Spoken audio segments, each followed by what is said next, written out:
Internet! Welcome to another edition of the Daddy Warcrimes Woodworking Show. Do I have chat in here? Thought I saw somebody. I've got nobody. Current viewers 0. No chat. Okay, I guess I'm by myself. So, we are continuing on with the spice rack. We're still dimensioning some of the lumber. Before we got everything face planed and jointed, off stream I did a bit of ripping. So I've got, these are our shelves, and what do we got? These about 2 3/16 it looks like. And over here off camera I've got the verticals, and I've got these to about the same 2 3/16, and these are 3/4 down from 5/6 or 15/16, and the shelves getting down to 5/8. So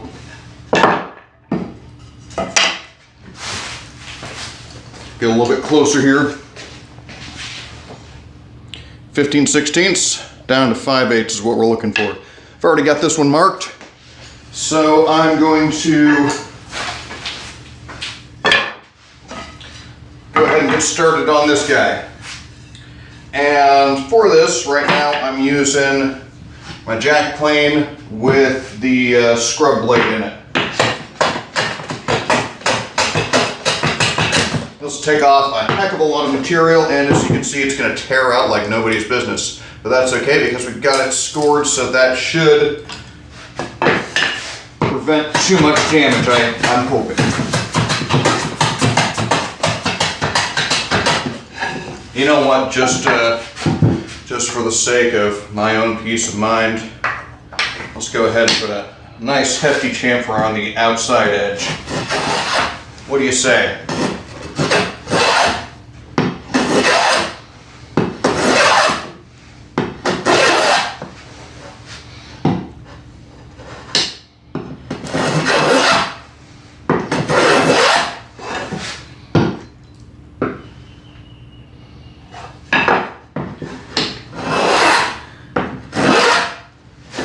Alright, that'll keep us from tearing out too badly on the outside, and that'll let me take some down, or some of this material off real quick like. Going across the grain like this, you can take much rougher cuts and go a lot faster.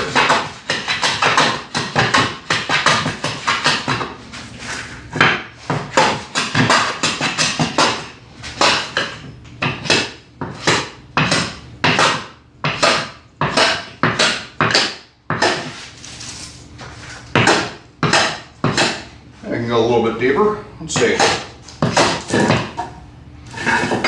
Oh, gravity, my nemesis.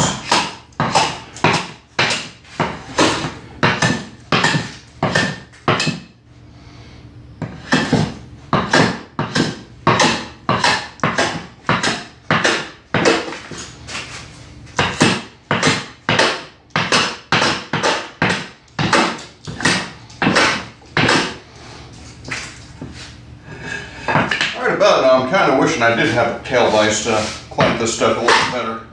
I know a couple streams ago, a couple days ago, I was talking about how I didn't understand why anyone would even bother with a tail vise, how unnecessary it is.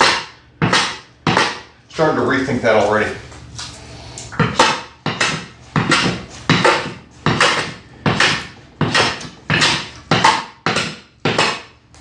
Now, because we've already got one face planed and we know that's flat and true, and we've got an edge planed and we know that's flat and true, we've ripped everything else. We've ripped it down so this face and the other edge are not absolutely critical to be completely true, but we're going to get them really dang close. And fortunately, we only have to get them parallel. So we've already got the true face and the true edge. So the other face and other edge just need to be parallel. They don't need to be necessarily 100% flat.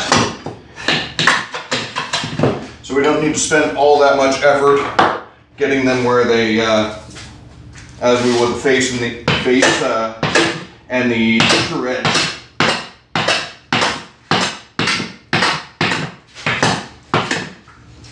Still got quite a long way to go.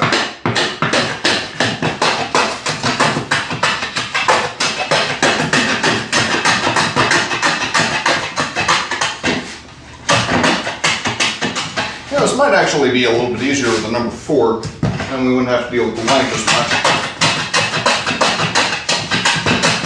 I'll consider that for a later time, maybe when I get another plane.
Probably one of the biggest time savers of using machine tools is getting everything dimensioned like you want it.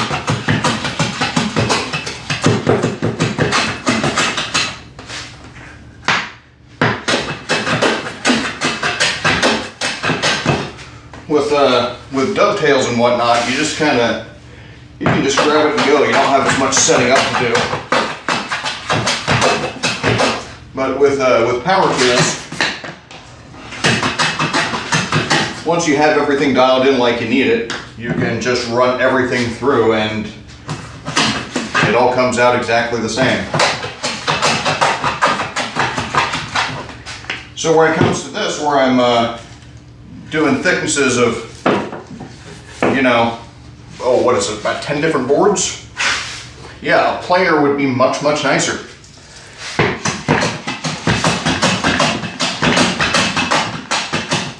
But again, not nearly as fun.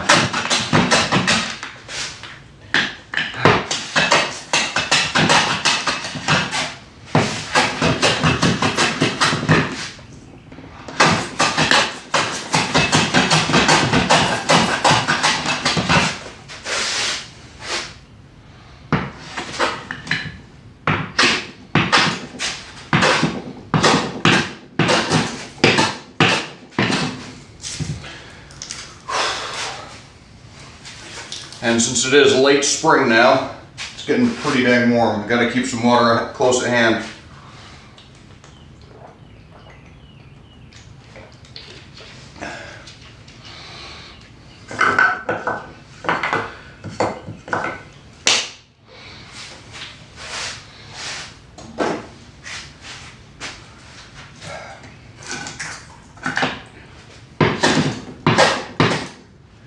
Going to be quite hellacious and when it gets into proper summer.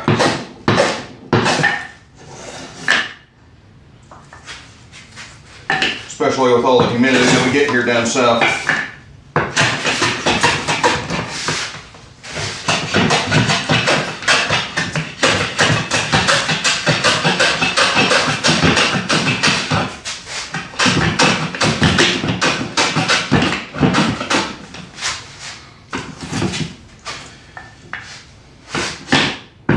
Gotta watch out for the thumbs too.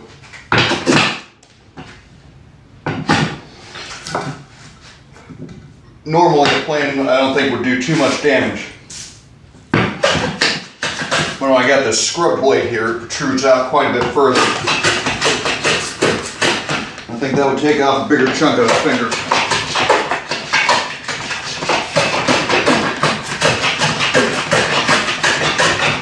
That is not as refined of an edge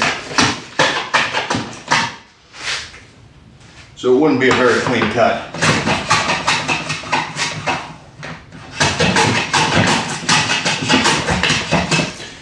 Well, we're getting close.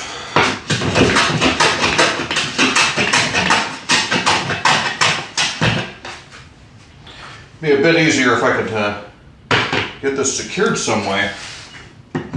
I'm not sure how I can do that easily.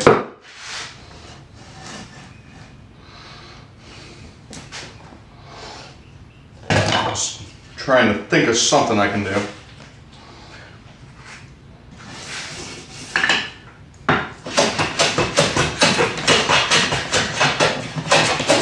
I have been entertaining the thought of getting one of those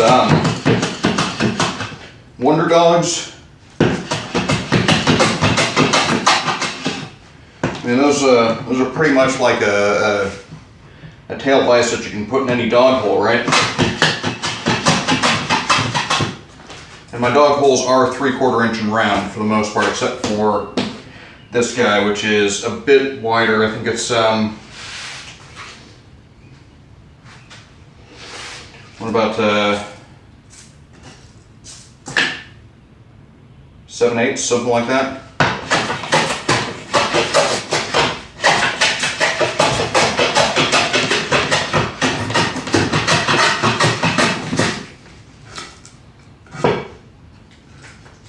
And that's just for this this one holdfast. All the holdfasts I have came from Woodcraft.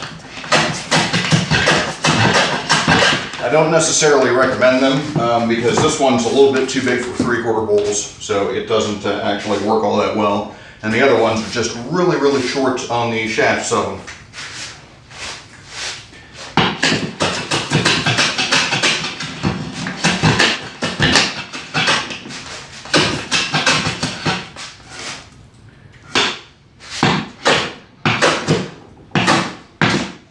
So I think if I were to do those again, I'd get the 3/4 inch ones from Lee Nielsen.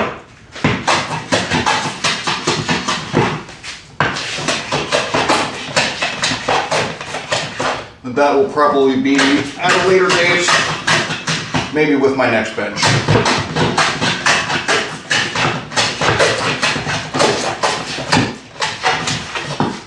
Now my next bench I have committed to being a hardwood. I'm thinking maple.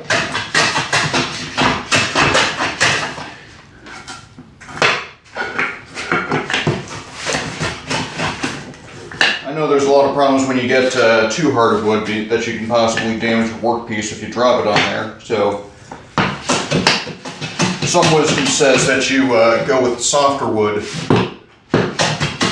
like your pine. Poplar might do the trick.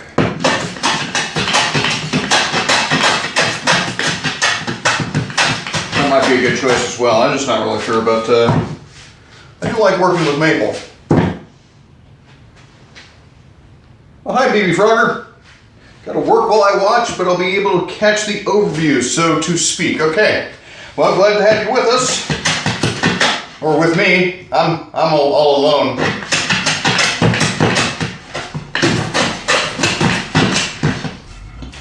Hope you're not working on anything too important. I'm not. Just trying to make more room in my kitchen.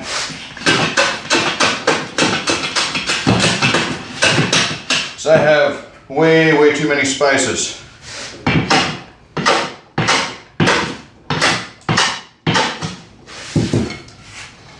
Just kind of an odd thing. They're not actually mine, they're the wife's spices, but we all know how that goes.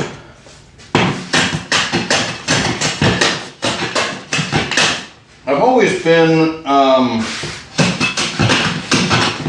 really more appreciative of the blander foods. I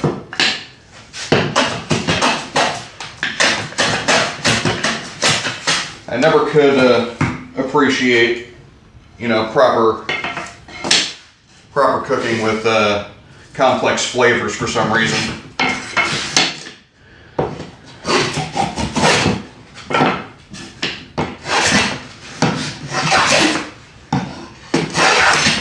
And what really made that worse is,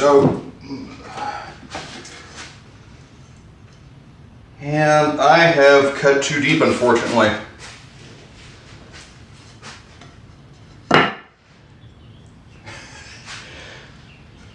Jars in a plastic box, well, yeah.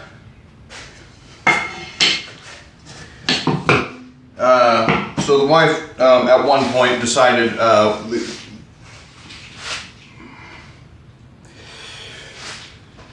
in order to make things more uniform, she decided to get everything into uniformly sized plastic jars, because every type of spice from different manufacturers comes in different sized jars.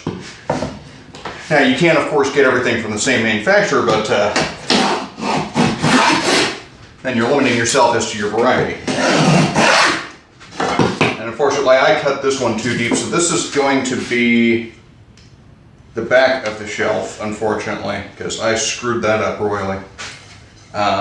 But yeah, I think we've done enough going across the grain, so I'm going with the grain, and that'll give me a bit more control. But let's see. There was a study I read not long ago about the development of taste buds, which I found quite interesting, that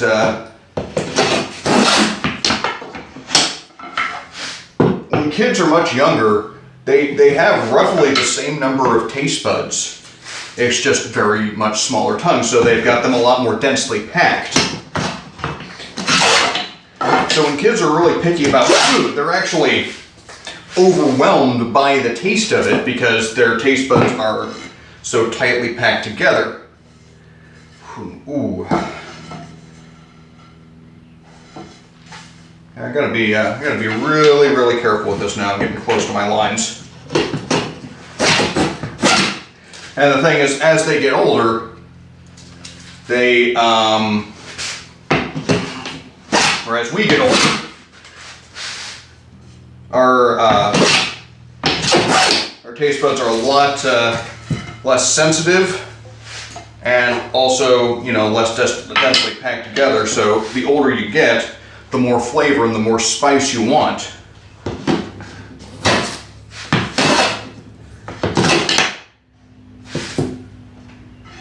And here I am in middle age, and just really now just starting to appreciate a little bit more flavor in my food.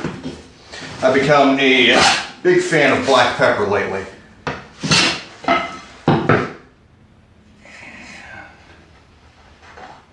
I think that's about as far as I can go safely. But yeah, it really started about, I want to say 3 years ago, when I quit smoking. I used to smoke a pipe pretty regularly. And like as someone would smoke cigarettes, it's just I would smoke it with a pipe. And just completely destroyed any sense of flavor, sense of smell that I had.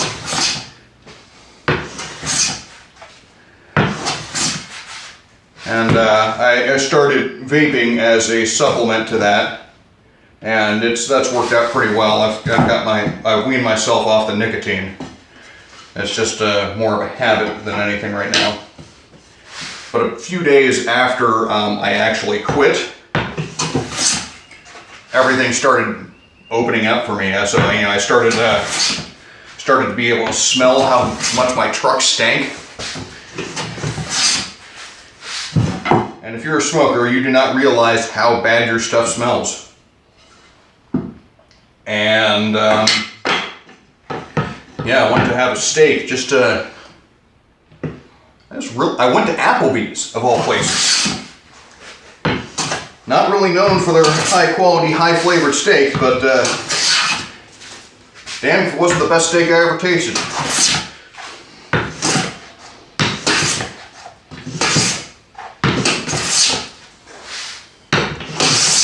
So the lesson here is, kids, don't start smoking. It's terrible.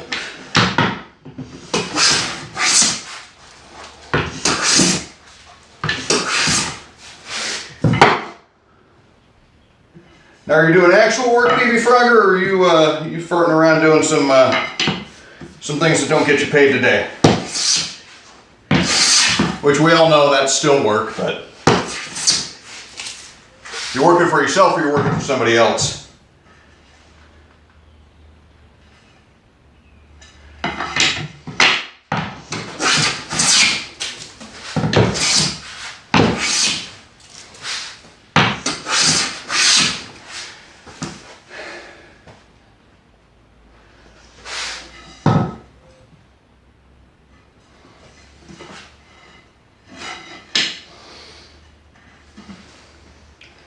Good times.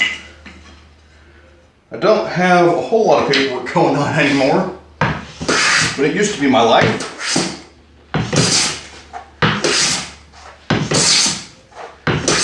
Paperwork, data entry, you know.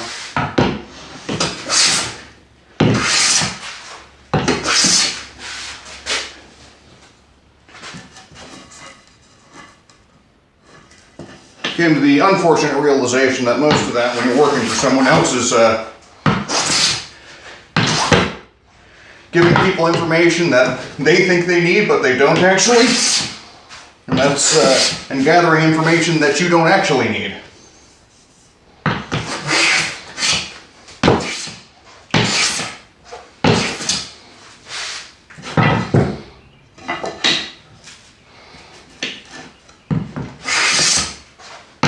I'm not sure if any of that made sense.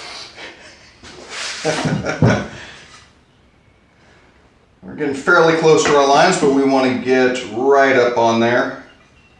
And just from one place to another, it's pretty inconsistent. I did a really bad job on this board.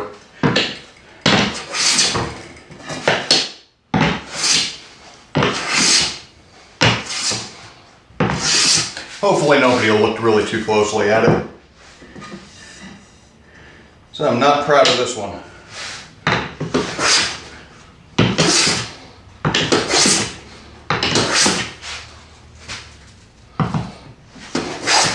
Got tear out, inconsistent thickness.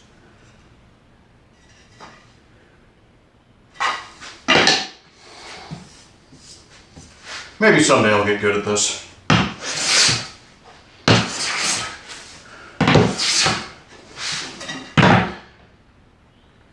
I have been thinking a little bit about branding for some reason. Now I know it's a long way off before I get internet famous here. With me and my all 5 followers, most of which don't show up on the streams.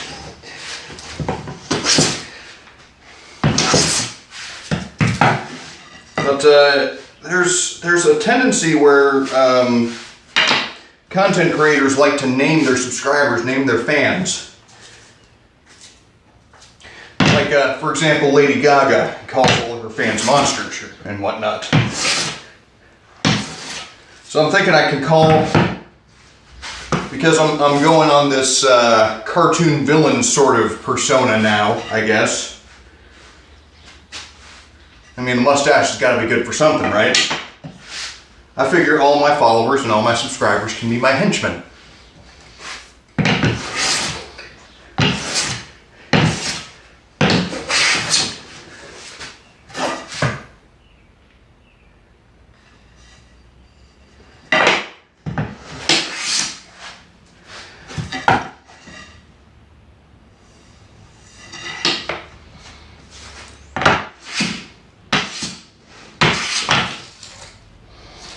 And again, this doesn't have to be perfectly flat.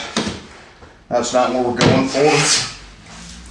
We just marked a parallel line and we're trying to get it down to that parallel line. And oh, yeah, so since I've started cutting this, thicknessing it, you might be able to see that it's curved a bit. So it's bowed a bit. And that will happen with wood.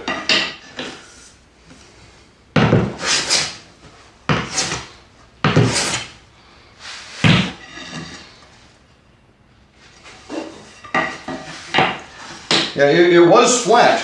I swear to you, it was flat when I started this. But wood's a funny thing. It will work.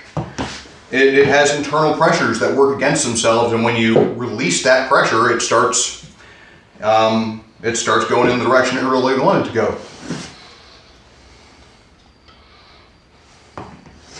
You see it more with sawing, but yeah, I guess you can do it with planing now too. Got to be really careful with the table saws. As you're ripping with the table saw, the wood, as you've cut it, it will pinch together where you've cut it previously. And if you're not careful, like if you don't have a riving knife behind the blade to keep it separated, you can pinch the blade and throw the wood back and kill yourself with it, or at least severely injure. It's what we call kickback. Now there's other ways you can get the kickback too, but that's, you know, one of the most important safety features you have on a table saw is the riving knife.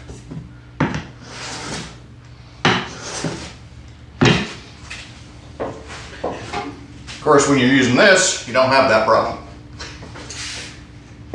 Well, you have the problem with the tension and the pinching, you just don't have the problem with the kickback.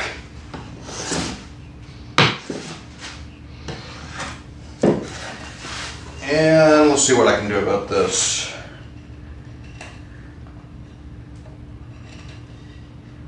And that's just going to not be pretty. That's all we can do about that. Well, this is good. We're going to get her.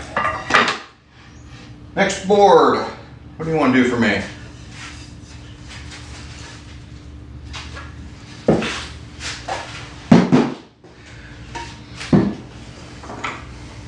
This is actually the first marking gauge I picked up. I don't quite like this wheel knife sort of gauge as much as I like the spikes, the nails that we got here on these older style. But it certainly does the trick. And this guy, that pin just cannot make a really fine line. So I don't like these as much. Not the style. I mean, this one works just fine, but it's got a really nicer point, better construction, so it works a lot better. But this is the first one I got, and it's just a wheel that you can sharpen, and it's screwed in there. And unfortunately, because of the way the screw goes, you always have to be cognizant to mark this in a clockwise direction, or I guess counterclockwise. But putting pressure on this screw on the end cap in order to keep it tight so the blade doesn't fall off or mismark your board. And we're going off the face always.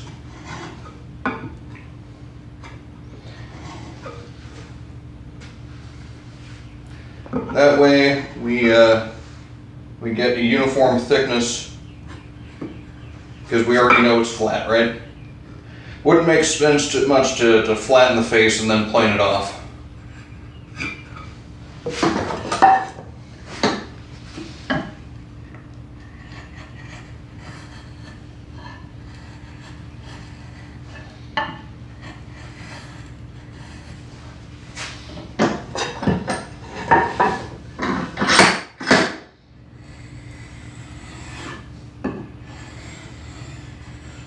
It's not strictly necessary to keep it in the vise for this, it just makes it a lot more pleasant for me.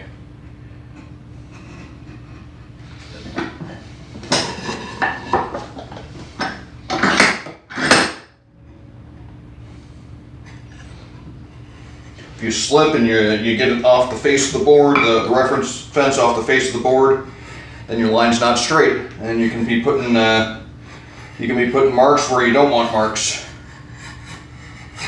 Which, done that too, so.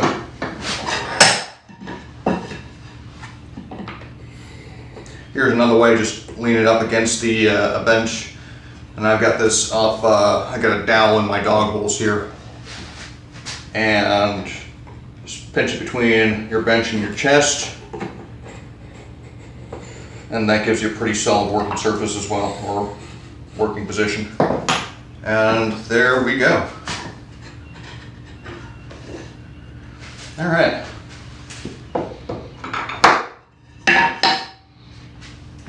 because it is hot as hell. It's actually not too bad.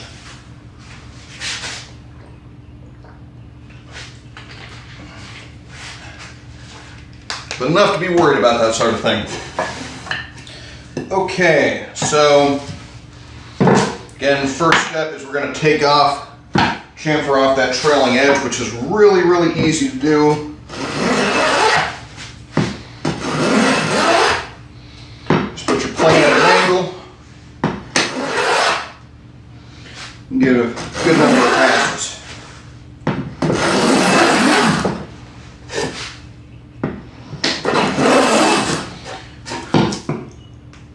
Be careful not to go over your line. In fact, don't even go to your line.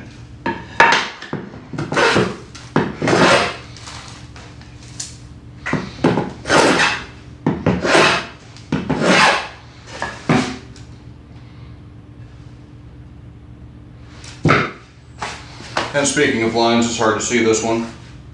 I had a pencil in here somewhere.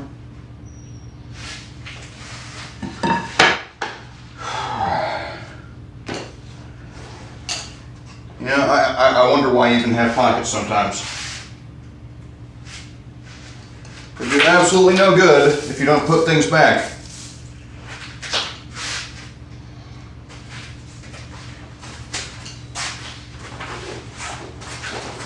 Seriously, a place to store everything and nothing goes there. I don't want to use this pencil, I was using it for something else.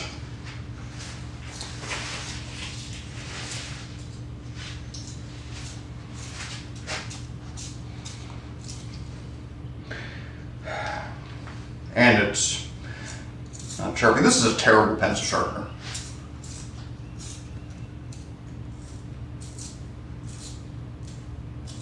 I don't know what the deal was back when I was in school, but either the pencils were better or the sharpeners were better.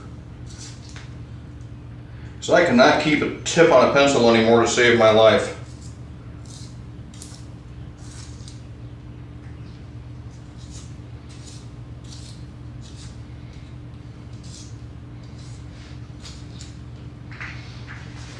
There we go.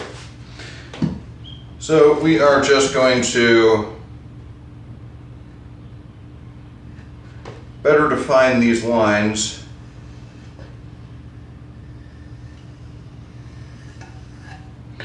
Make them darker so we can see them better.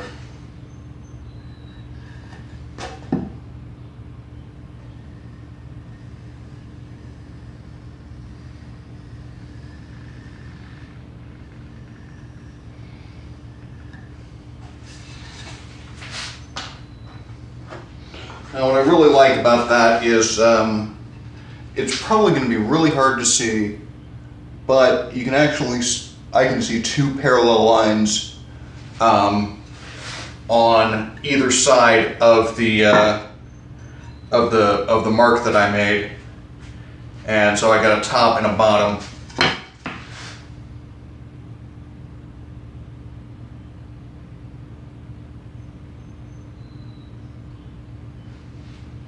That's a lot fancier than I'm probably ever going to need to do.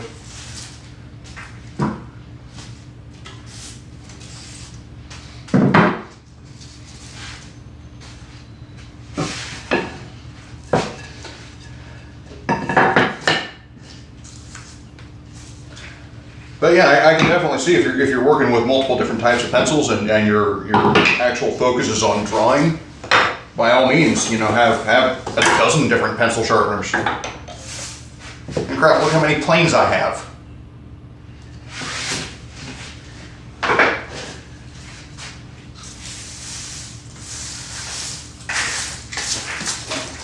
And the number is more than I need.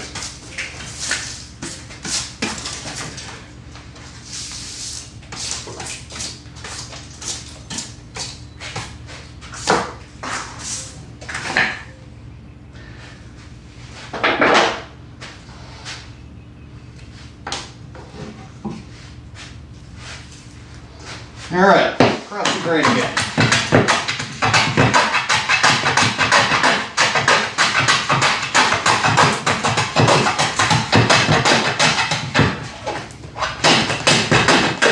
Hopefully with less tear out this time.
Yep, this is long, tedious, sweaty work. It's good for you.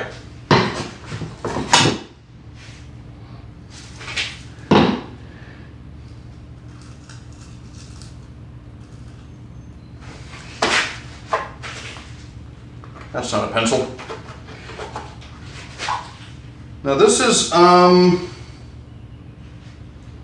Home Depot pencil. Probably the worst possible pencils you could get. 100% wood.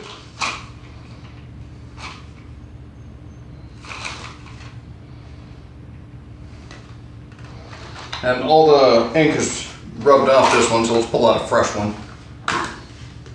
Now, but these aren't meant for fine woodworking either. These are meant for, you know, construction projects. I get 100% wood.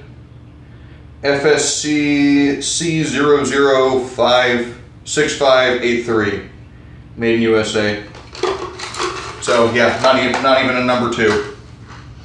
Or if it is, it's not advertising it.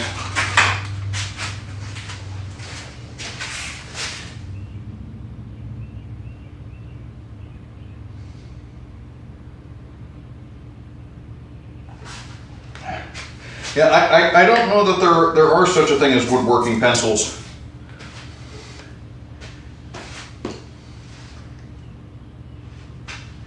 Now, it's probably as much of the sharpener that came with it, because this thing was designed to attach to a drill,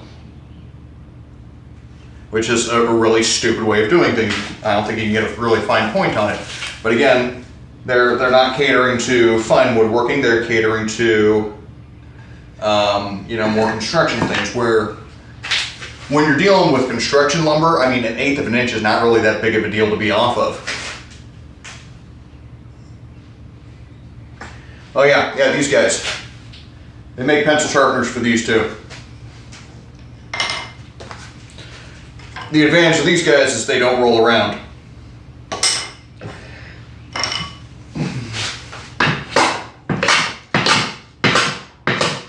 But honestly, I prefer a standard number 2. They tend to work a little bit better.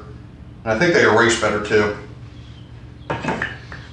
Which is one bit of trouble I'm finding of late, is trying to get the pencil marks off of the wood. This guy seems to soak in a bit.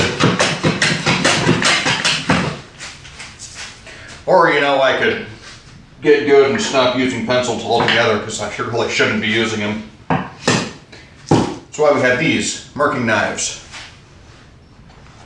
Give you a more precise line. But again, we don't want to see the lines. The lines just tell us where to stop cutting.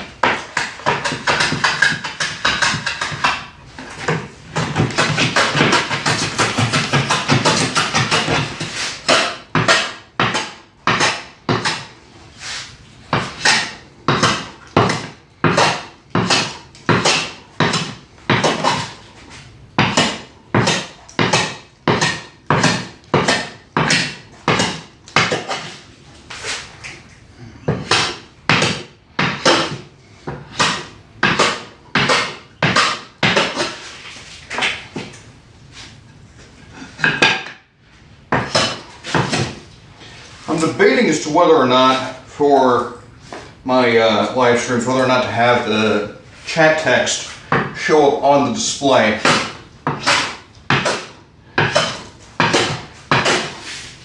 Now, I've been trying completely unsuccessfully to get it so that it shows up on the tablet I'm using. But it's still, in order for it to get big enough for me to read from that distance, it's too big to fit on the screen.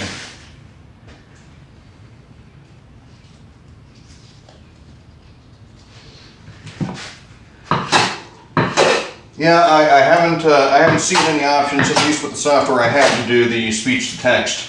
It only does that for like donations and notifications and such, which that wouldn't make a whole lot of sense for chat, because when you start getting a lot of people in there, the chat can become overwhelming just to read, not alone to have it do text to speech.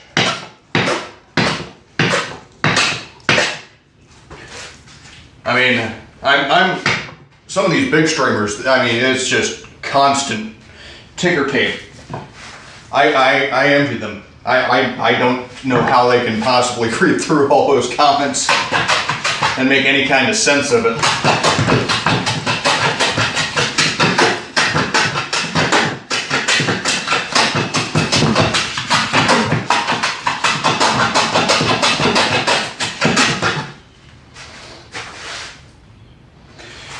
Now, I've got another tablet over here which just has the chat on it, and that's a lot easier to read.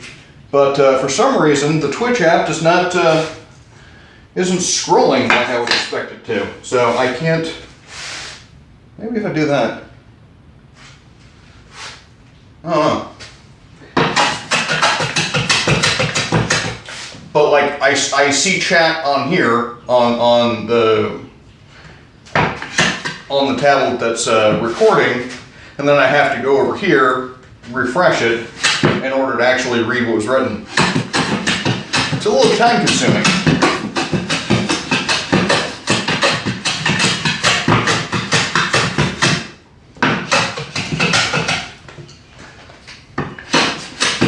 Eventually I'd like to get like a laptop in here, or a desktop, something that's sealed up so it doesn't get sawdust in it. Or, you know, maybe like a Panasonic Toughbook or something like that.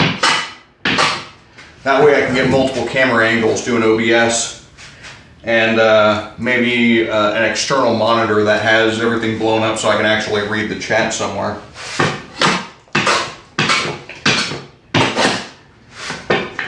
But that's a lot of money I don't have right now, so it's going to have to wait.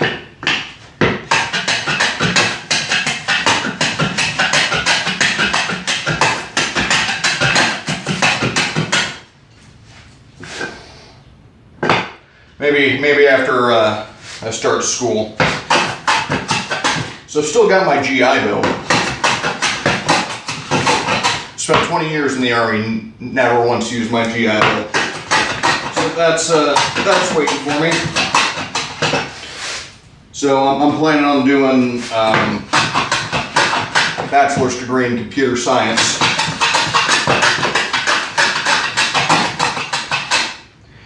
Because, yeah, I'll have plenty of time to actually put that to use.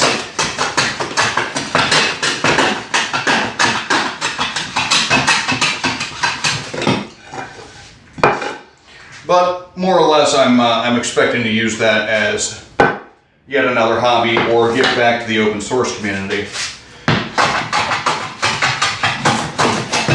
I'm a big fan and big user of open source GPL software. I used Linux exclusively up until about a month ago, when I finally broke down and got another Windows PC, which I'm going to need that for school. So I really didn't have much of a choice there.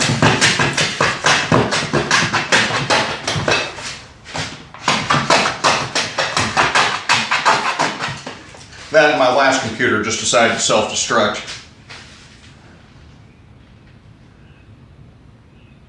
Okay,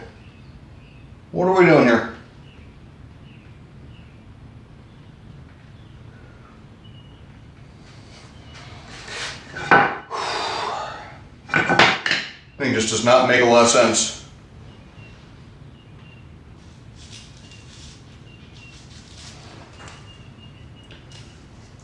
I figured you were mostly Windows and Mac. Do you normally do like Vocaloid on your Mac or something like that?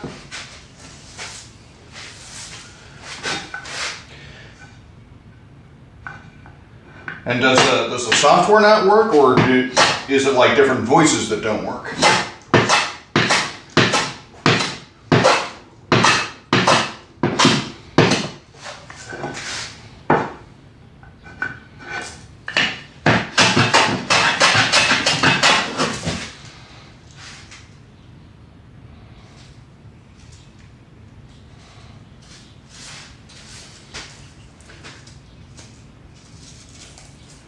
Okay.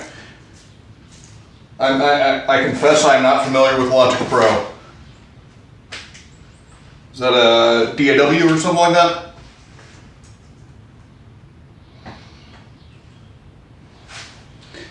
Huh. My expectation would have been that Vocaloid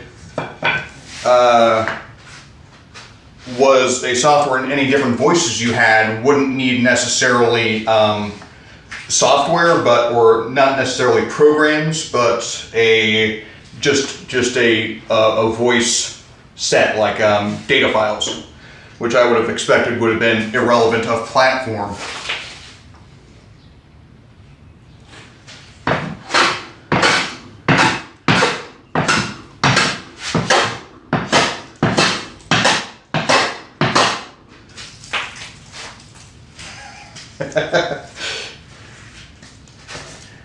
Well, I will certainly keep that in mind when I'm making stuff.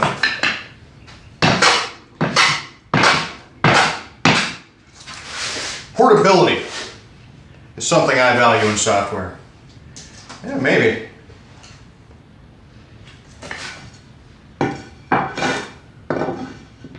Or it could be some misguided attempt to get you to buy more stuff. Or there's a distinct possibility that just the best way of doing things is different between the platforms. Which is, unfortunately, it's one of the realities of software.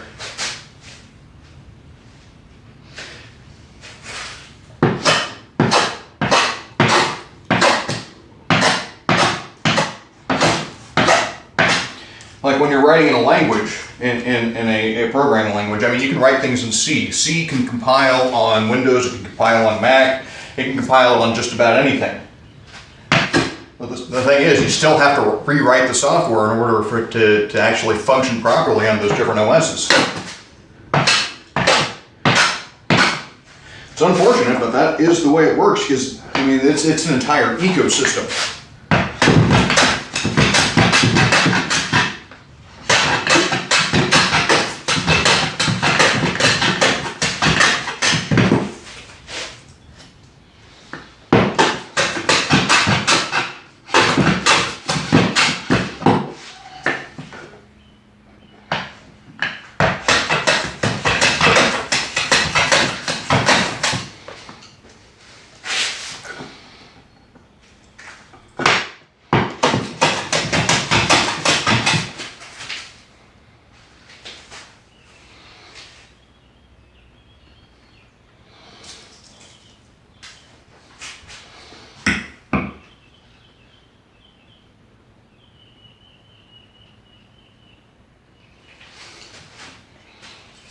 I'll take your word for it, because I'm not really sure exactly what your all those things are, but yeah.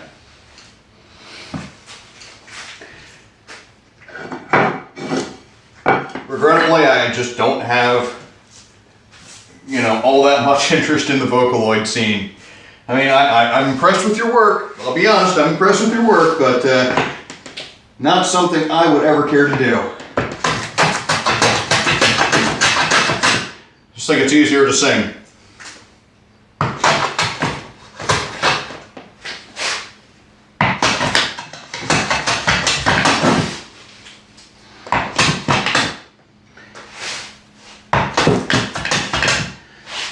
we are getting close to our line, and I don't think we've had any blowouts yet.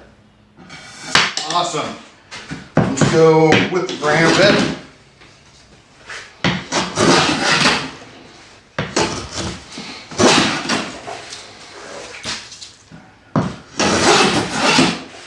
Yeah, I ran into a good deal of difficulty with World of Warcraft when I was doing another test. I had been playing it originally in OpenGL mode.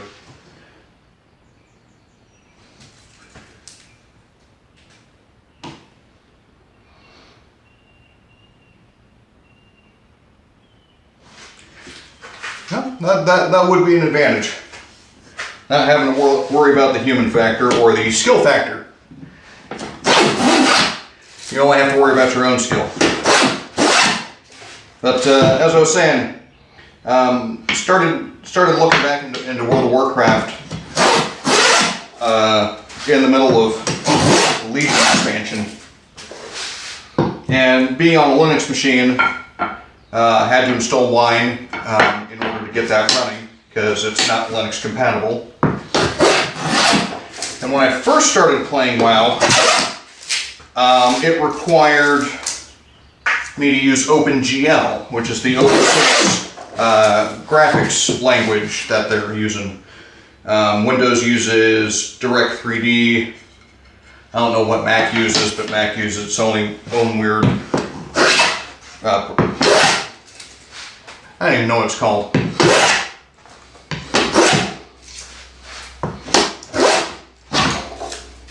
But yeah, at one point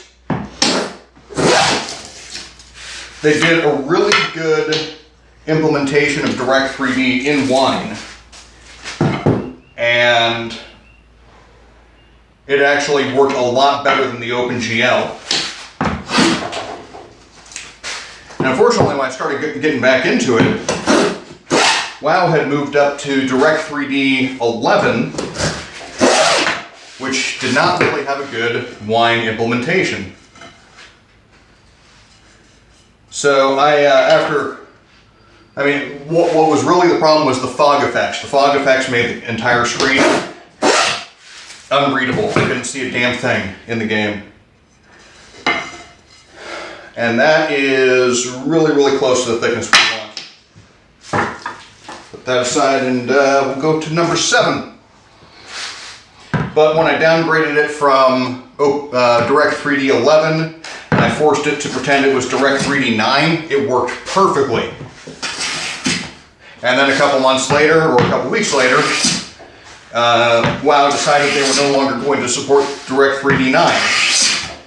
And 10 for some reason also didn't work. I don't know why. So I can't use OpenGL, I can't use Direct3D 9. Direct3D 11 makes the game unplayable in certain parts. So yeah, that and just the story was not compelling enough for me to keep doing it.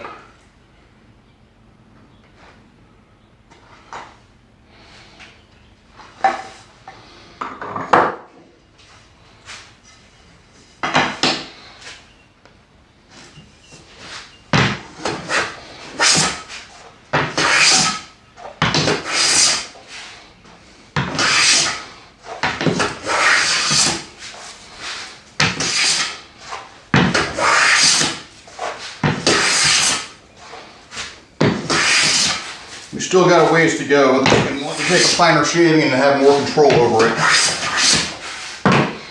Whereas if I made too many more passes with this guy, it would have been too thin, or thinner than I intended.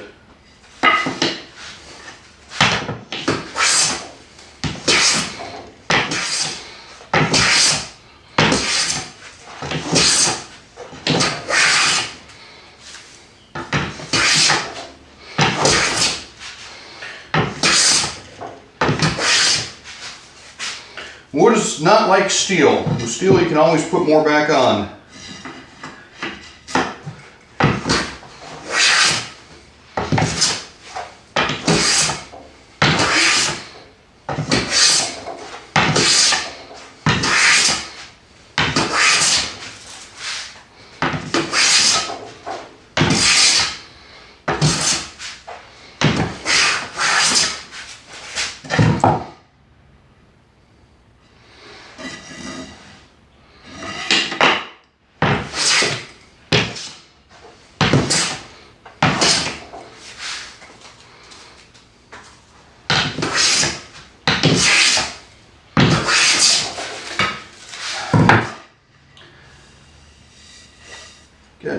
real close. I want to stay off this side, so I'm already down to my line. Although it is crowned a bit in the middle, so I should be okay if I'm not making passes right on that edge.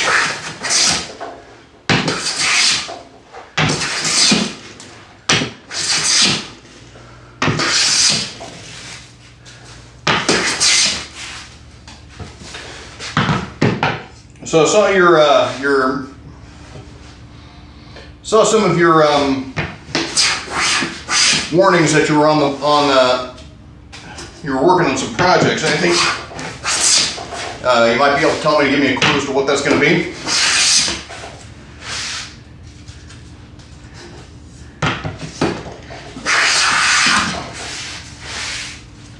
Or is it super secret ninja shit? Not allowed to tell anybody. SSNS. Getting real close. I think just a little bit right there, right there. That corner definitely.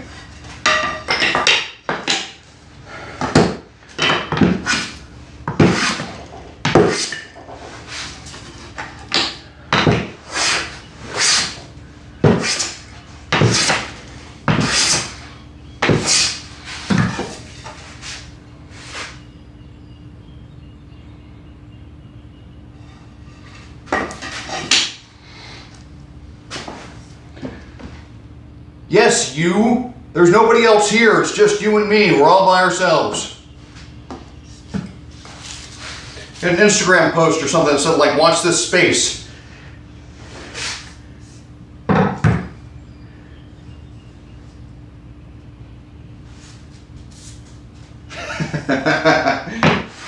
I don't even know what Trello is, so...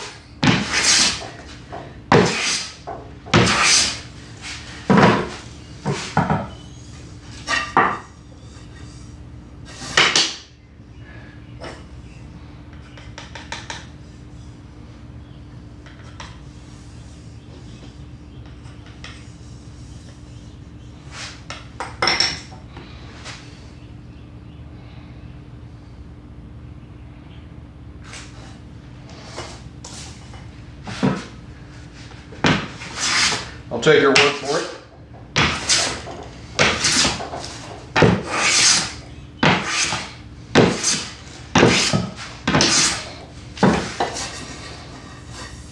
I think that's about as close as I'm going to get with this guy.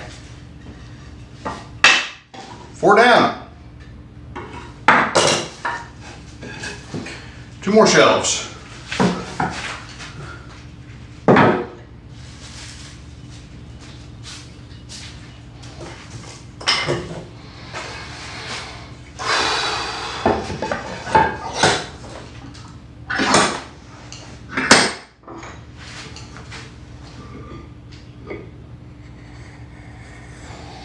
Yeah, I'm really starting to have to rethink my time slot here,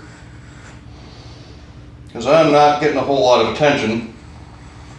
That could mean that I'm bad at advertising too.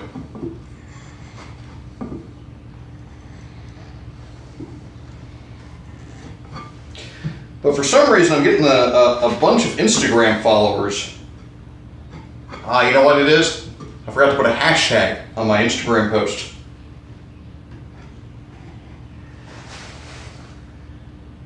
Can't see.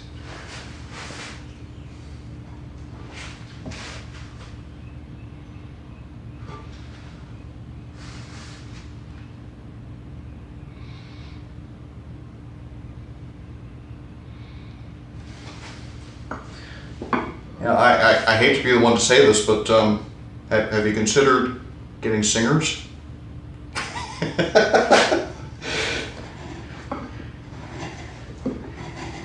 You know, Vocaloid's giving you that much trouble. You know, but you do have a built-in audience there.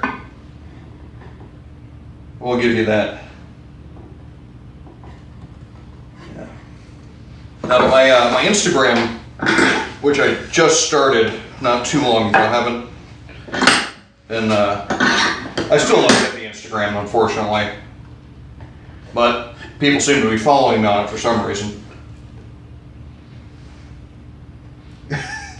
Yes, singers do like money.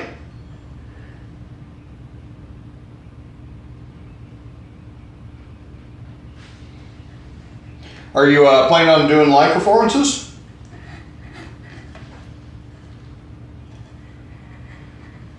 You never really seem to be into that sort of thing compared to your studio work.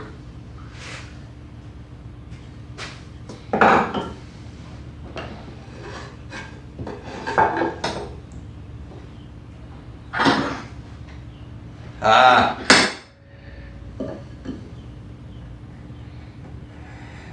Stop trying to be Brian Wilson.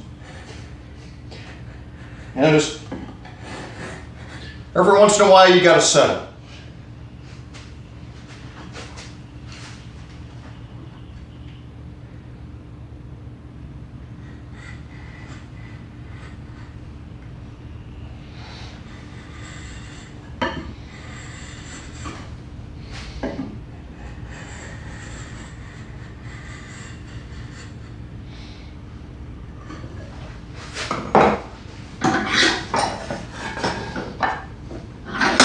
I really ought to consider getting some music on these streams too.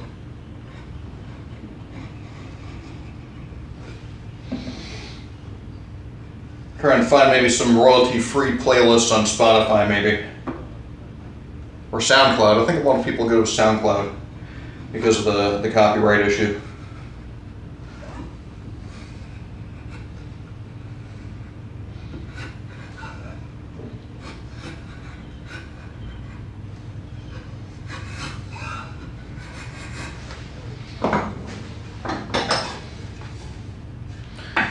Alright, that's a mark all the way around at 5/8.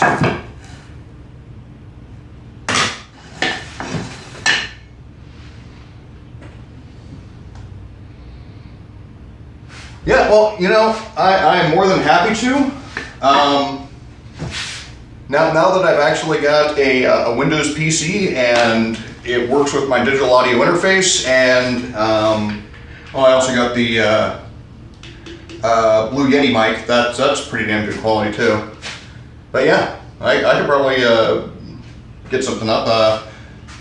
Only issue might be background noise. I don't really have a soundproof space yet.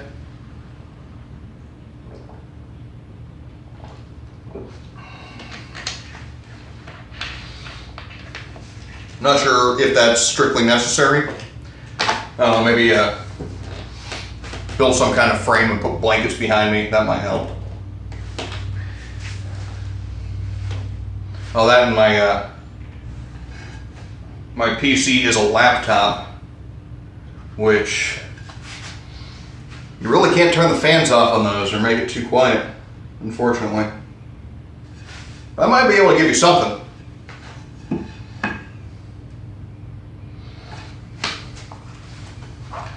Yeah, but one of the downsides of me retiring is I also can't come out to meet you at any point because I just don't have as many funds as I used to.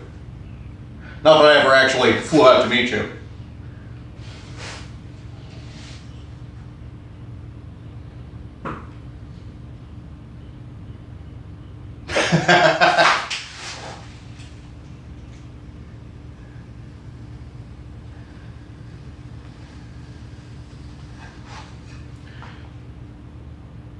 Yeah, you and the human have convinced me that producers are useful things to have.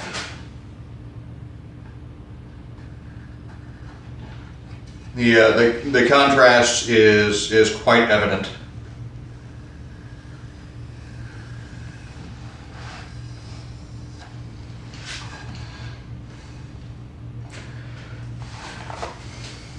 Not saying your work is bad.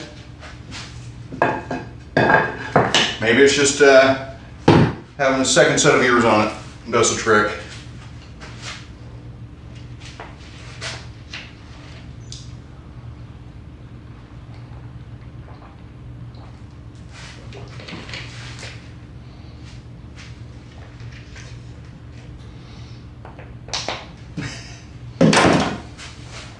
I can't even record my own stuff.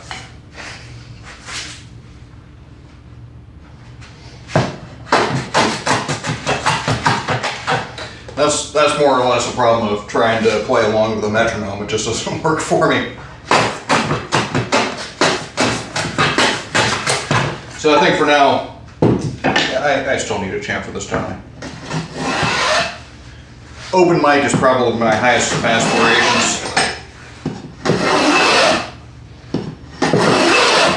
Which I've been skipping that lately too. Just too damn tired.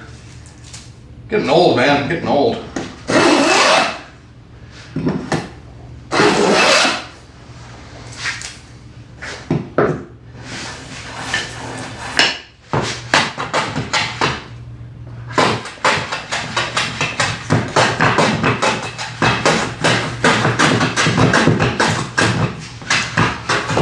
Staying out past midnight in some danky basement bar just to play guitar and sing along with a bunch of strangers. It's enticing, it's fun. Damn, I can't stay up that late anymore.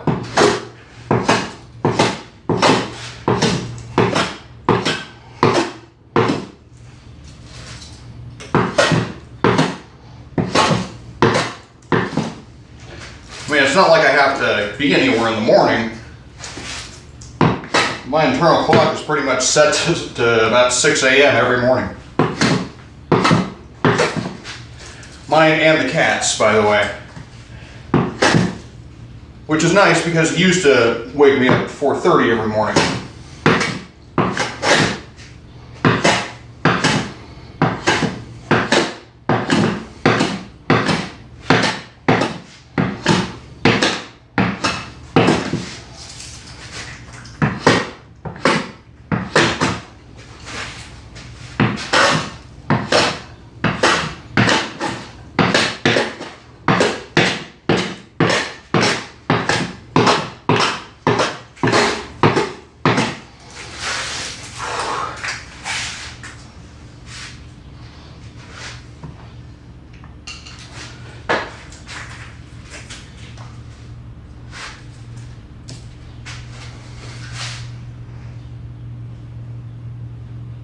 Crows?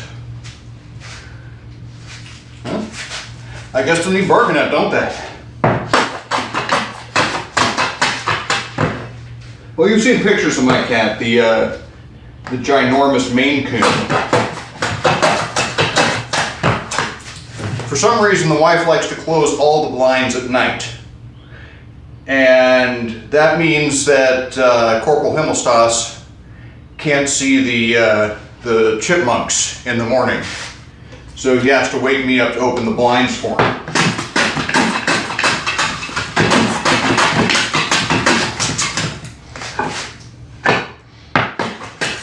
And of course, let me know he can see the bottom of the food dish, which means he'll starve to death in moments. Not that there is no food, it's just that he can see amongst the kibble that there is a bottom of the food dish. We can have none of that in our household.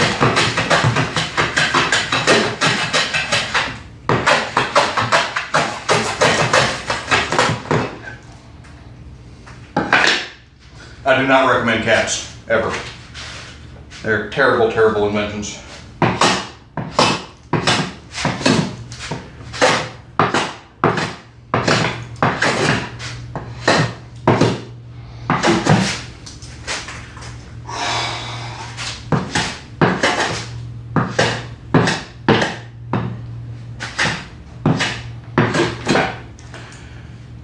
Why are you not biting?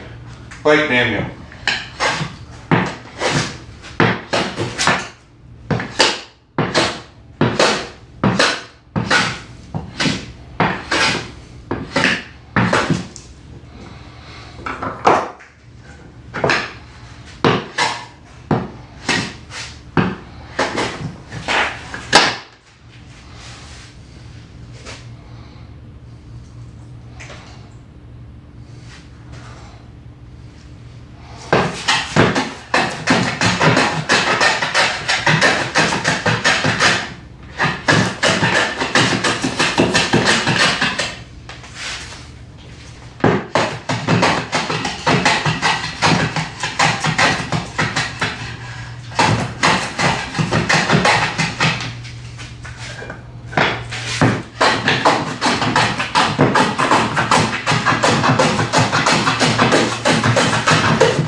Welcome back.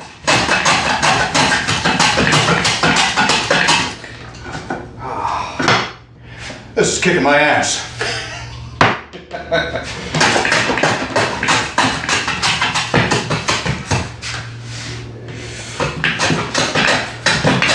Now, I really don't need the exercise. I'm running about 10 miles a week. But I'll take it.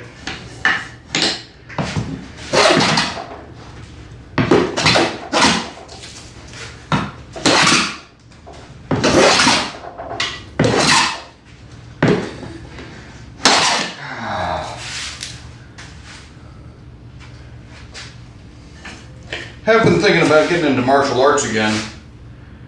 There's no Aikido around. So I'm gonna maybe try in a different style. Maybe proper karate if I can find it. Maybe Tai Chi. That seems to be closest to the spirit of Aikido. That's a bit of a drive, and I'm not sure if they're actually going to be doing the martial aspect of it, or if they're just doing the old people doing silly movements in the park sort of thing. Which that's no good for anybody.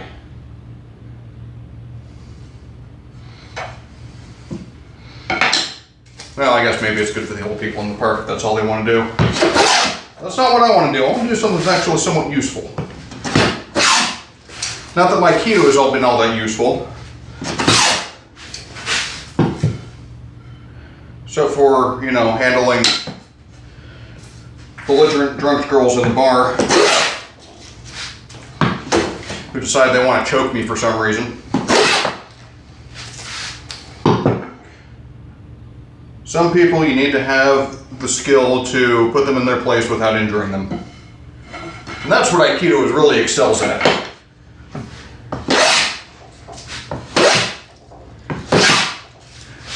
Demonstrating to people that they are not in harmony with the universe and the futility thereof. That's fair. That's completely fair. But you at least restrain yourself.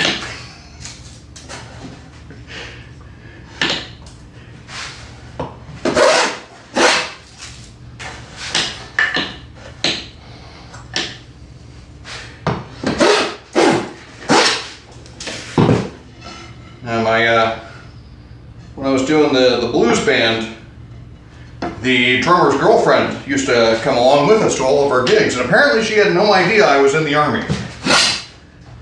And she got really, really upset when she found out.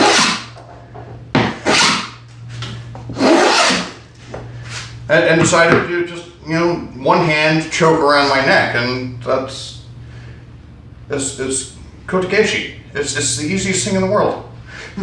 Why would you want to do that?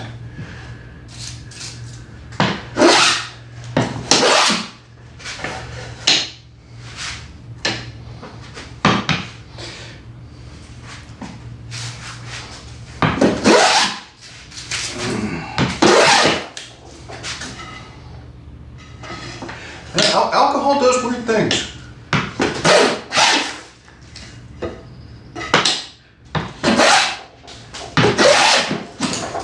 That's why I try and get drunk when I'm either surrounded by people I know well and trust, or when I'm, you know, safe in the comfort of my own home, where I don't bother anybody.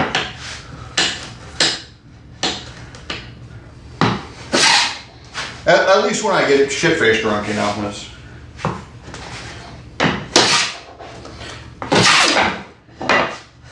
It's okay to get a little bit of buzz when you're out in public, but you don't want to get completely trashed. Well, why the hell not? You are missing out on life, my friend.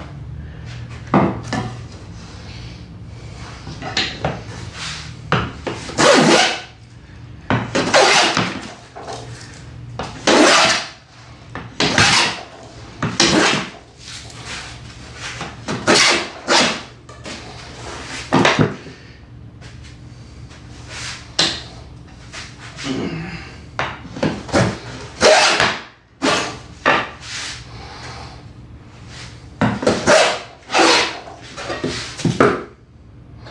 getting drunk is something you don't want to do all the time, of course. Probably a very rare occasion. Yeah, it takes practice. That's the trick, it takes practice. I did not care for beer at all when I first tried it. Now I do. First time I tried bourbon, could not stand it for the second or third or fourth time. But it's grown on me.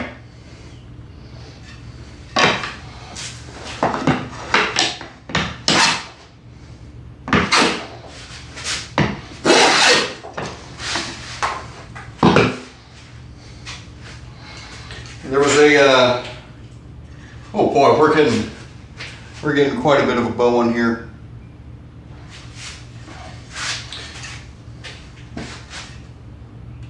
So the trick we're going to use on this, since this is a shelf, the crown side is going to be facing up. That way the weight of what's on the shelves will hopefully counteract it some. It won't make much of a difference, but it's what we can do, so that's what we're going to do.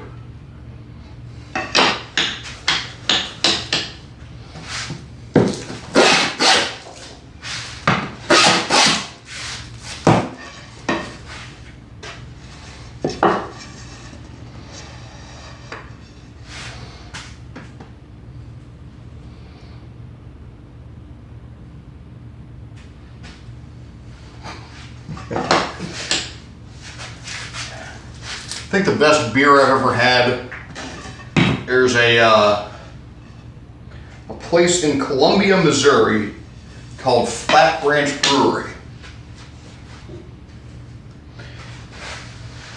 Yeah, I suppose I could steam it, but I don't have any steaming equipment. But Flat Branch Brewery, Columbia, Missouri, they have what they call the Oil Change Oatmeal Stout.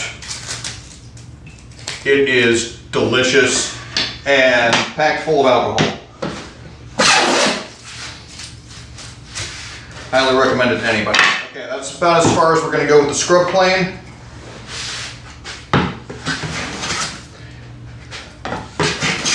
Yeah, I was thinking of doing some steam work on my coat rack project, but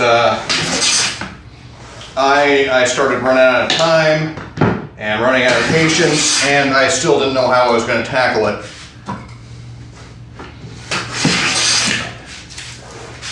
Normally you use steam to add a bend to your wood, not to subtract it. So I don't know how well that would turn out.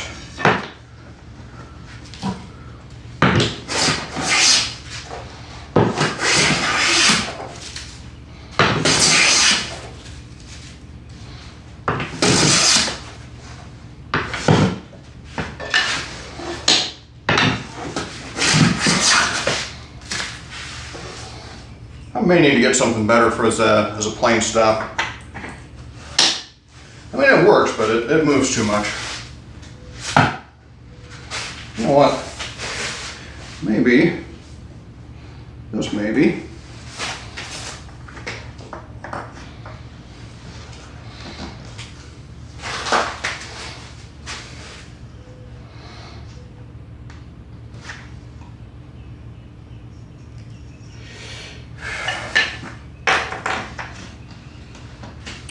well, you get to witness the fun part of me trying to craft a piece of shop kit and see if maybe it will work.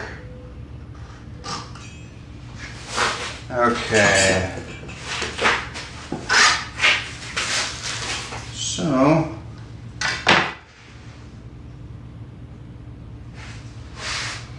got a mark there.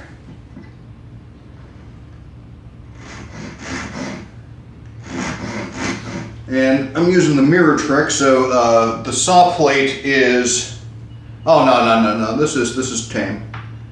I might nick myself, maybe need a little stitches, but the thumbs never come off unless you're using power tools.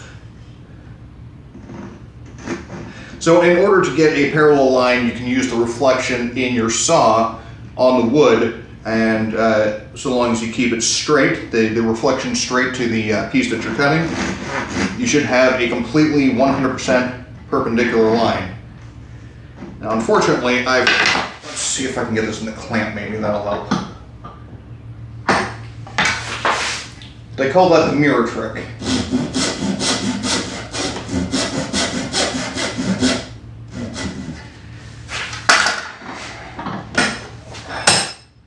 And oh boy, yep, see, not 100% accurate.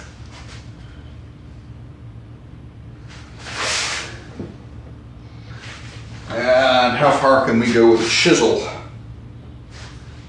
Let's get the mallet.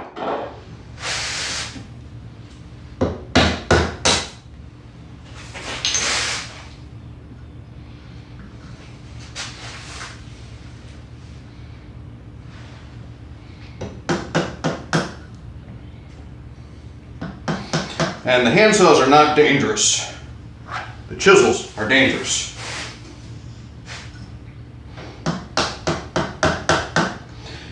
And actually, I think this is the last chisel that I cut myself on. Good old 3/4.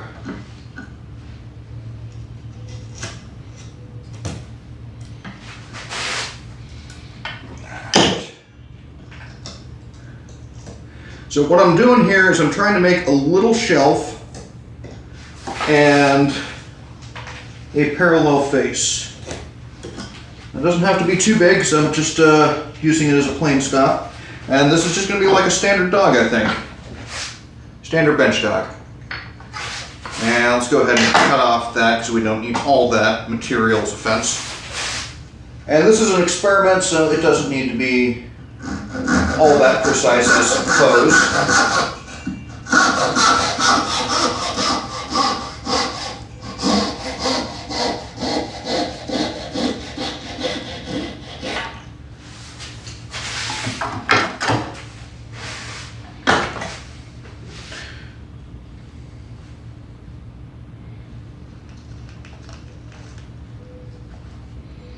Get that a bit more parallel. We're just really kind of eyeballing this.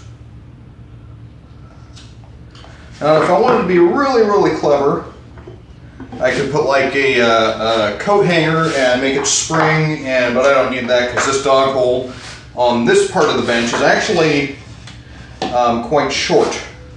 So it's not all the way through the bench because it's right underneath my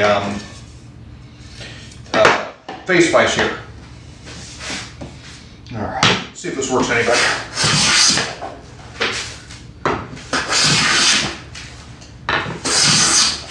It's not turning. That's a benefit. But the board just slides right over it because it's bowed.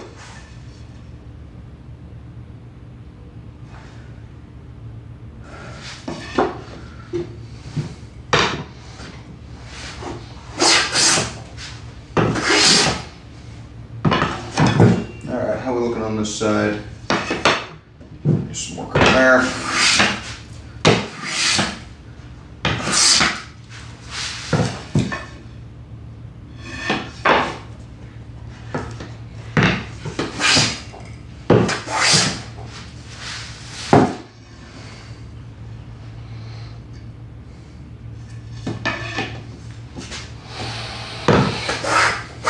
All right, I got another about half an hour of this stream, I think. Then I'm going to have to run over to the antique store. I'm trying to get rid of a tape player. Got a reel-to-reel 1/4 inch that I've been trying to offload. Craigslist wasn't helping.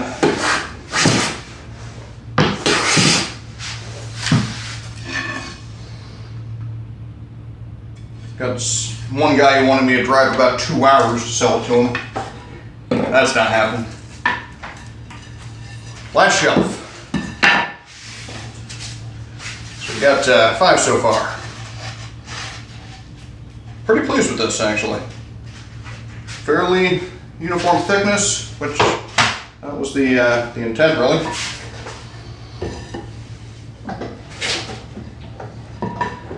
All right.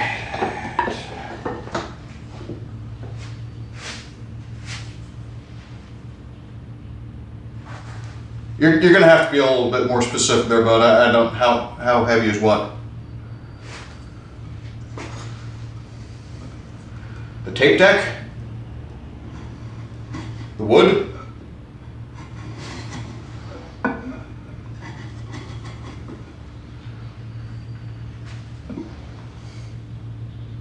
Oh,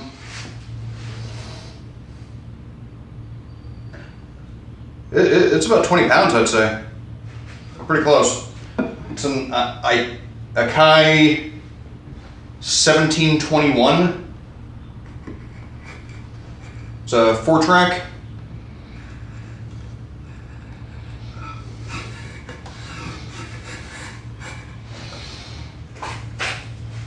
It's a interesting piece, though. I got it. It's a weird story about how I got it.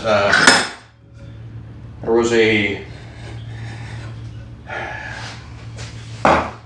Let's see how to start the story. So I was a career counselor in the Army, and so I did like re-enlistments and retention, stuff like that. And that meant I was assigned to support specific units. I wasn't in those units, but I was assigned to support them. And this one unit that I had was at Fort Riley. It was a garrison support unit. And they had a captain in that unit who was a true piece of work, but they had a family day where they were getting everybody to come over, and they had their normal drill weekend, and they were having a party at a hotel, and I'm not really sure exactly what it all entailed, but yeah, so this captain had brought his mother along, and because this was in 2004, so this was at the beginning at the Iraq campaign, or towards the beginning. And that meant there were a lot of troops mobilizing and demobilizing. So we had people coming and going off that post constantly. And it's not a training post, and it doesn't normally have a lot of transient troops, a lot of temporary troops assigned there. So, they did not have sufficient lodging for everybody.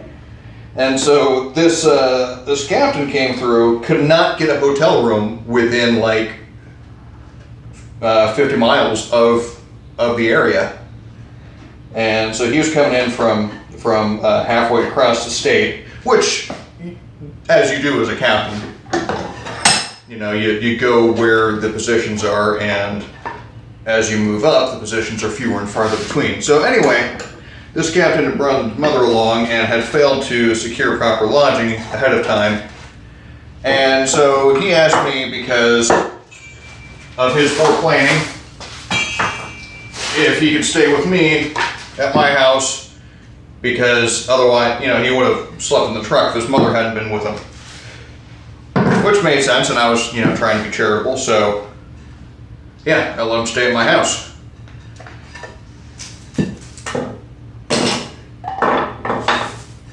This captain, on his own, downed a case of beer and a liter of vodka by himself, and completely trashed my house. As compensation, he, or as an attempt at appeasement, he gave me that reel-to-reel tape deck. So that's how I came about it.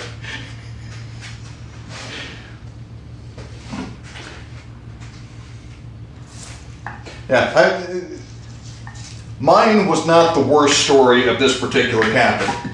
He, let's just say he was a known quantity. All right.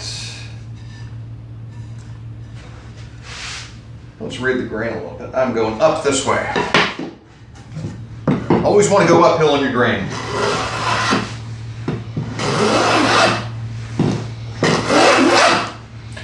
Well, I guess not always, but most of the time.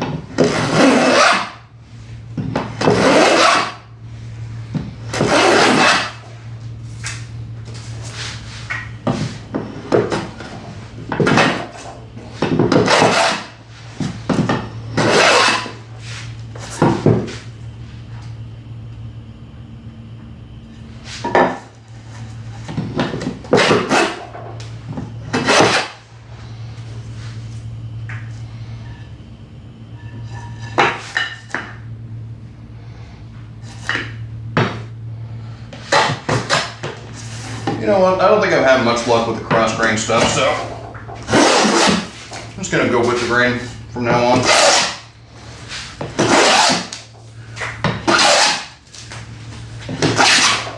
Big giant bracelet curls.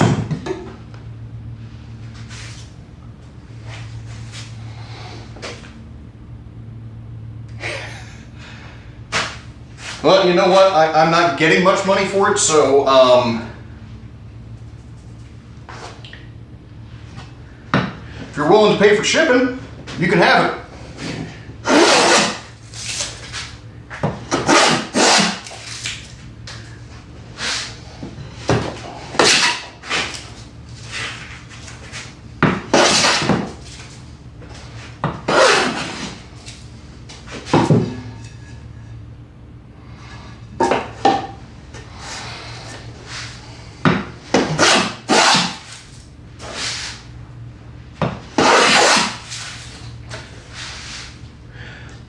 Or actually, I'll tell you what, do you ever go back to the town we grew up in?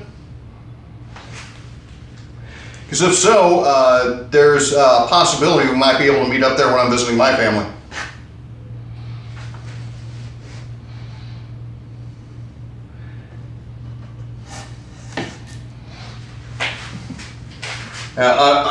You're not in a hurry to get it, but I am in a hurry to get rid of it, so.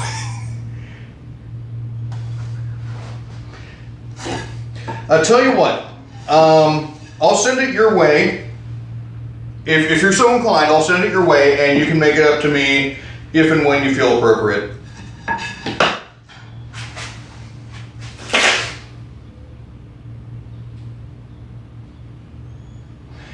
Yeah, it's hard for me to justify it anymore too, but literally all of my family lives there. So it doesn't make sense for them to all come here. So I have to go there.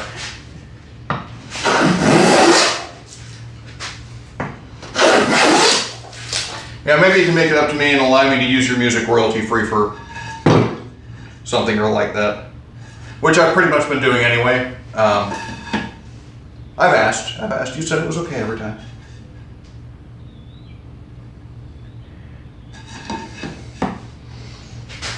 I haven't actually reimbursed you any for it. Because I didn't make any money off of it. Demonetization.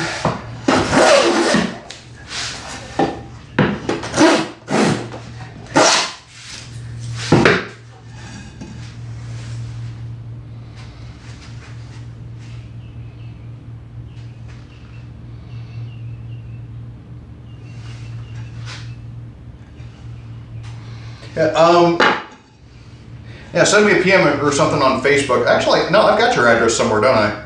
But yeah, send me a PM anyway, because I've probably forgotten it, or an email.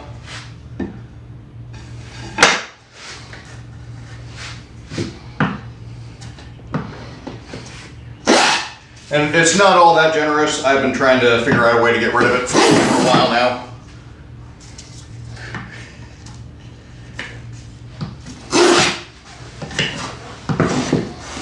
I thought it was a cool thing to have, and turns out it's not really. At least not for me.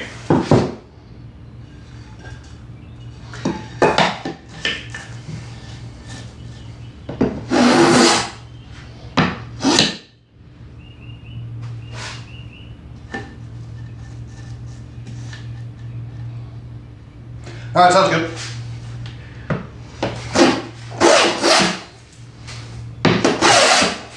Yeah, over the years, I've slowly been coming to grips with the notion that I am not actually a professional musician.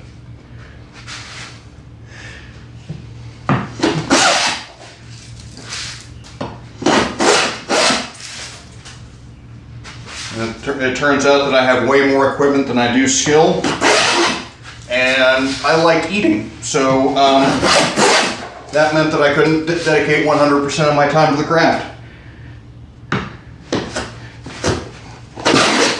And now it's just too late, and I've discovered woodworking, which is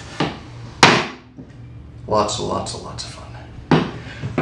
I might try making guitars. I think that's something I'd like to try at some point.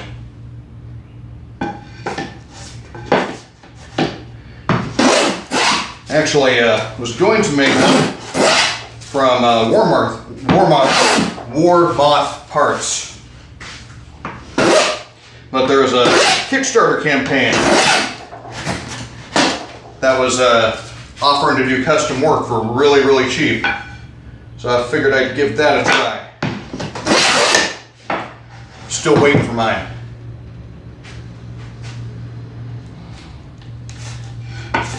Yeah, I really like doing the electronics. I've got my Strat that has, well, let's see, it's got 3 lace sensors in it, one of which, the middle one, has a phase switch attached to it, and the bridge and the middle have a series parallel switch attached to them. Which makes ridiculous sounds. Unfortunately, I wired it badly and something got disconnected, so now it makes no sounds.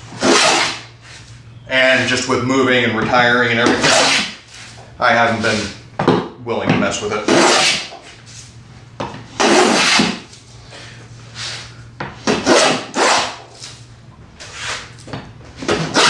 Besides, I got my Taylor, I'm good to go. That's all I really need at the moment.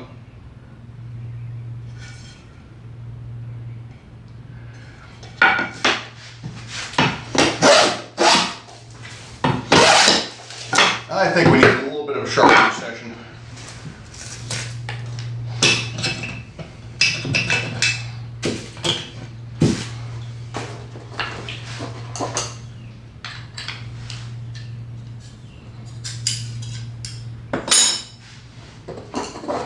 Do you still have that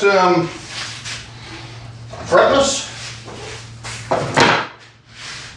think that was the last thing I remember you working on. Oh, okay, we're thinking along the same lines then. Damn this lag. That work out like you wanted it to?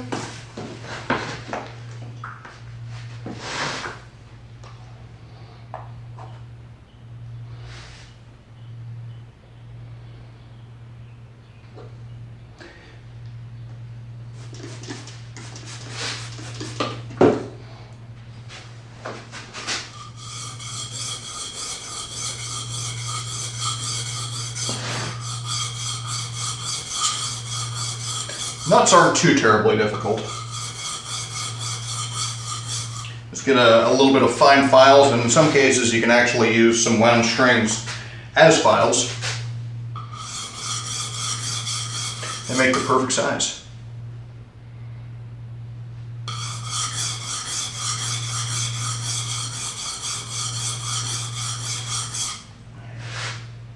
Yeah,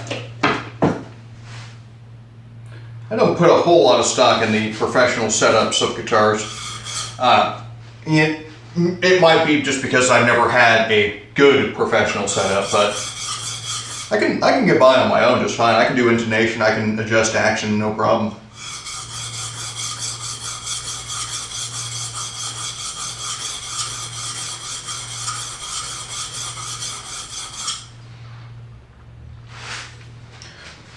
It could be that I just never really had any need for any proper work, but yeah, that's really all I've needed to do.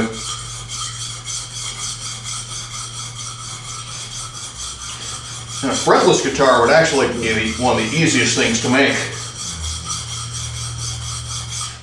The frets are the things that intimidate me the most about guitar making. All that and the properly rounding the neck.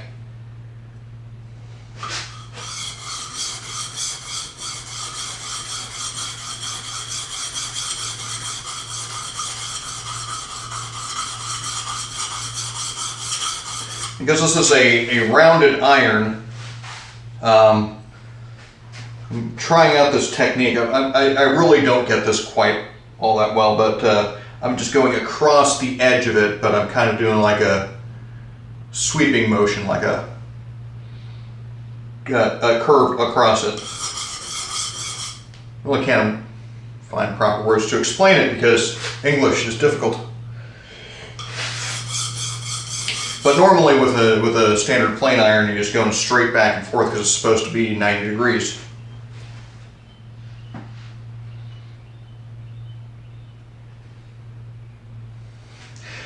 Yeah,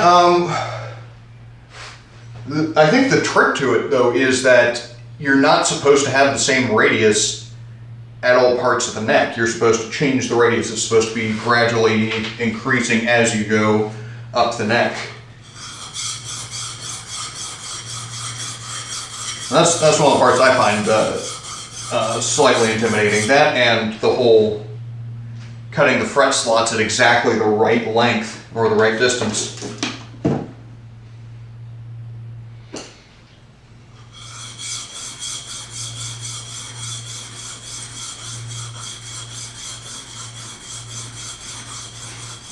That and what I'm really wanting to try is semi-hollow bodies.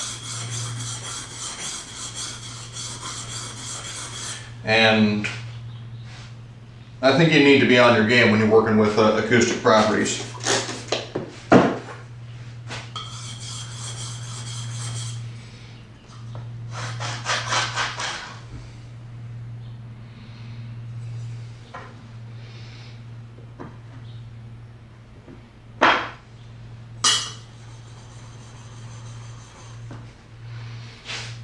Now, normally for a blade, you want it to be completely flat all the way across the back. But since this is a scrub plane and I'm really not engaging anything with the sides, and I don't think it matters all that much.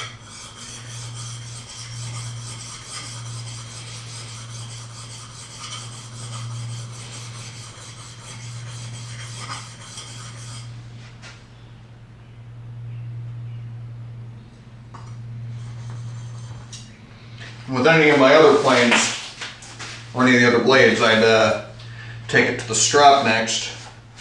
But because that's the scrub blade, I'm not even going to bother.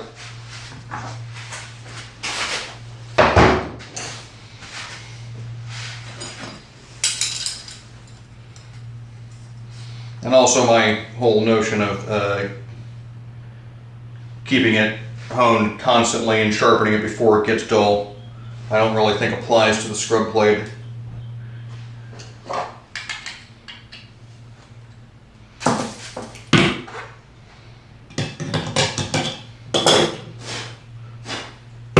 Chips out of there.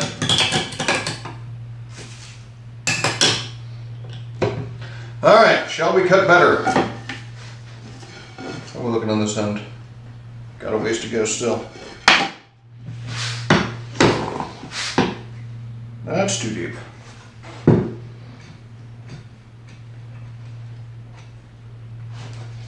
How about here? Ooh. Ooh. That's more work than I want to do.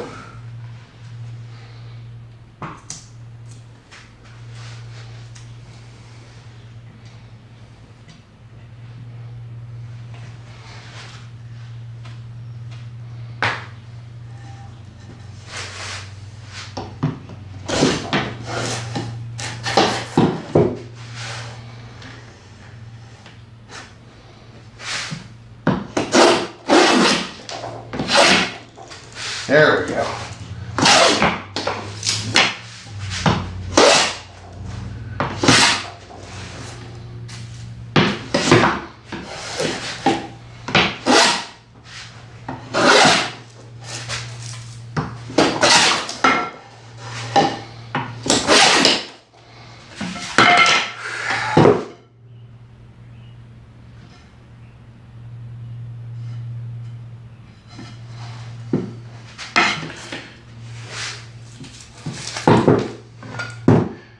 little bit later, maybe.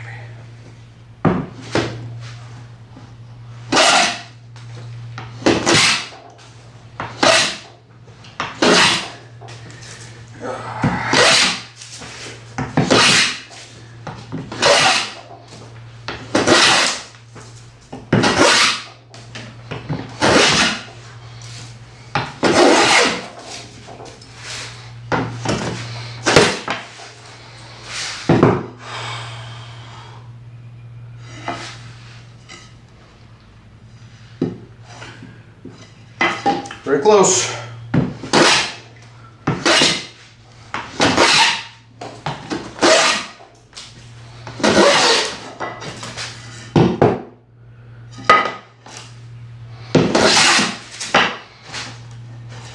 Just want to get this one finished before the stream ends. And unfortunately, after that, I still got these two from top and bottom. I think that's going to have to wait.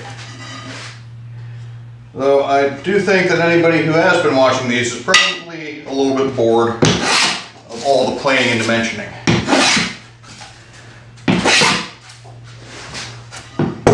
Ought to start getting into some proper joinery. I think that's where the fun stuff is.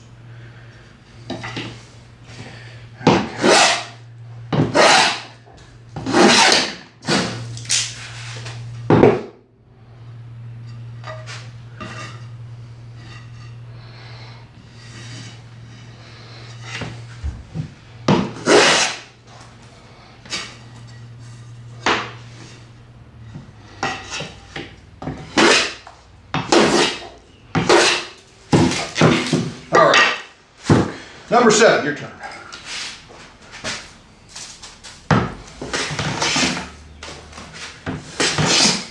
And you know what? I probably do the edge on this too.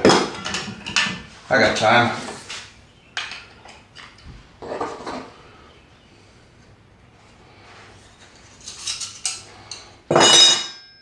Ah, bit myself on something.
That is a clear indicator when you start dropping things for absolutely no reason.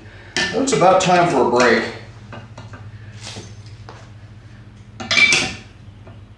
But I am so close with this board, I just want to finish her off. And we're almost to the end of the stream.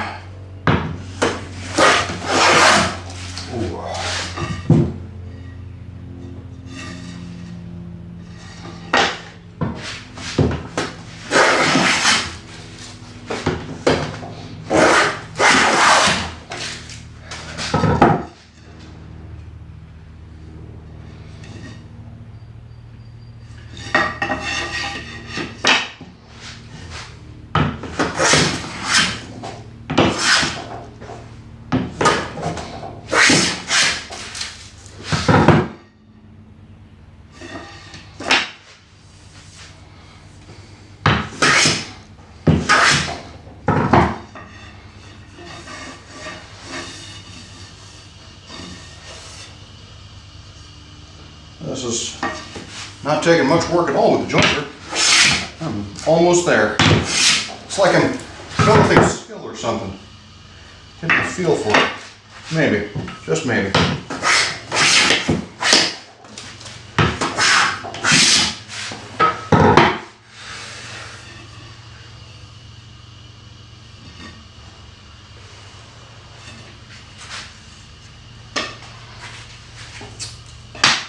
And that is 6 shelves. So we've got 6 shelves, we've got our 2 uprights.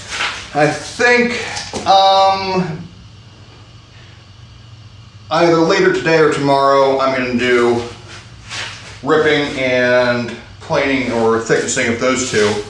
And then we should have everything right where we need to be, and we can start on the joinery on the next stream on Thursday. Same bat channel, same bat time, 11 o'clock Central Time. And I know we're a couple minutes early, but that's going to be it for me. Thanks for joining me, Bbphrogger, and anyone watching this later on, follow me on Instagram, on Twitch, follow me on YouTube, follow me on Twitter, follow me on Facebook, all the links down below, and my blog is there too. If you want to give me donations, I do take Bitcoin, Litecoin, Ethereum, etc. But I don't take proper money because chargebacks are a real thing. And also I don't take bits or subs because I am not an affiliate yet. Well, again, always a pleasure to have you. And look forward to seeing you next time. Take care. Daddy Warcrimes out. Stop. Really, stop.